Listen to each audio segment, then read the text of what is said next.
सुलेमानाकडे कशें कॉन्टेक्ट आसा, सुलेमानान तुका कित्याक व्हिडिओ धाडले, कित्याक दिता व्हिडिओ तो तुका, खंयच्या कारण कितें, म्हणजे बेसिकली तांकां ही गजाल कळपाक जाय की सुलेमानान सांगला तरी कितें म्हाका. आयज सुलेमान तुमच्या कस्टडींतल्यान गेला, तुमच्या कस्टडीन इलिगली आसा दिसता म्हाका तो. If I am not mistaken, he was arrested on 17th or 18th and they have kept him in illegal custody. थंय सगळें सेटिंग केलें आसतलें ती, आनी दॅट इज वाय आज म्हाका हांगा आपयता. आनी coincident, it is too much of a coincidence, ते आजूच ते सांगता अरेस्ट केला म्हणून. म्हणजे कितें पिसो रे, हांव तकलेर तोंडार बरयला म्हज्या गव्हर्मेंटाक दिसता, चीफ मिनिस्टराक, की हांव पिसो म्हणून, की what you are saying has to be believed by me and people of Goa. काय गोंयकार पिशे जाल्या अशें तुमकां दिसता?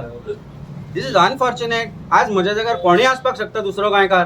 Today I have the resources, I am the president of AAP, I am the lawyer, that's why I can understand the legal these. But फाल्यां कोणूय तुमच्या भितरलो, आमच्या भितरलो गोंयकार, खंयचो सामान्य गोंयकार आसूं येता म्हण ताका हांगा हाडटले ते. ज्या एक्युजडान ताका पळयलो ताजेर तुमी सेक्शनां लायली, हाजी बेलेबल सेक्शनां लागून तो सुटलो.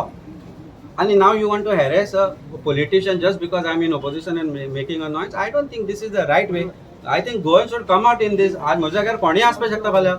I'm appealing to all Goans that you can be in my position. If you want to talk against government, you can be in this position. आता कितें तर तुम्ही म्हटलं की हायकोर्टाने वयतले, तेजे तुम्ही फुडें पळयतले कितें? ना, म्हाका हें जर हॅरेसमेंट अशेंच चालू उरत जाल्यार I have to find a recourse to court. I have to find a recourse to the court because I think judiciary is the only independent. Subscribe Prudent social media channel and press bell icon for latest notifications.